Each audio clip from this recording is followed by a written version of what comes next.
பாம்பு இங்க கம்மடுத்தான அடிக்கிறதுக்கு.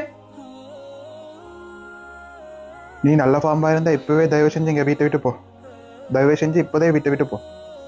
தயவு செஞ்சு இப்போதே வீட்டை விட்டு போ. ஒரு பைத்தியவாடா, பாம்புக்கு காதே இல்ல. பாம்புக்கு நீங்க சொல்றதே கேட்கும். பொங்க போங்க வண்டிய. உண்மைதான், பாம்பு என்று சொல்லியிருந்தா அதுக்கு நான் சொன்னதை கேட்டிருக்காது. அதே ஒரு ஜின்னாக இருந்தா அது நான் சொன்னதை கேட்டிருக்கும். அது நான் இது மாதிரி ஹதீஸ் சொன்னிக்கு தானே பாம்பு உருவத்துல ஜின் வீடியோக்கு வர மாதிரி. நானா பாம்பு வெளியே போகுது.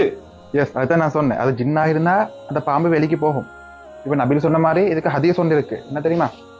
ரசூல் ஸல்லல்லாஹு அலைஹி வஸல்லம் சொல்லியிருக்காங்க, ஜின்கள் அதிகமாக பாம்பின் உருவத்தில் தானே வீடியோகளுக்கு வரும். அப்படி ஒரு பாம்பு வந்தா நாங்க முதல்ல அதை வெளிக்கு போக சொல்லி 3 முறை சொல்லணும். அதுவும் அது வெளிக்கு போகலைன்னு சொன்னா அது ஜின் அல்ல, அது பாம்பு, உண்மையான பாம்பு. அதான் நீங்க அடிச்சு கொள்ளலாம்னு சொல்லியிருக்காங்க. அப்படி என்னன்னா எனக்கு தெரியும். நான் வரைக்கும் நீ சொல்லி தந்துச்சுட்டு